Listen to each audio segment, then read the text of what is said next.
দুজন চোর একটি প্লেনে 100 মিলিয়ন আমেরিকান ডলার ডাকাতি করে, তাই তারা তাড়াতাড়ি রশি কেটে দেয় আর 10,000 মিটার উপর থেকে টাকা নিচে পড়তে থাকে। যাওয়ার আগে ক্যামেরাতে মিডল ফিঙ্গার দেখিয়ে অসভ্যের মতো চলে যায়। তারপর তাড়াতাড়ি প্লেন থেকে নিচে লাফ দেয়, উড়ে সোজা ডলারের কাছে চলে আসে।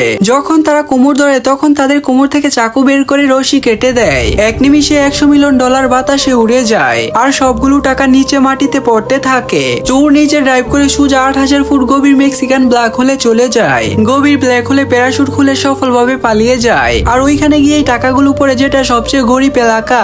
সব গরিব লোক এগুলো দেখে খুশি হয়ে যায় আর যতটুকু সম্ভব টাকা নিতে থাকে। কিন্তু এই ডাকাতি এফবিআই কে পুরো অবাক করে দেয়। তারা বুঝতে পারে না এত প্ল্যান করে ডাকাতি করে গরিবদের টাকা দিয়ে দিছে।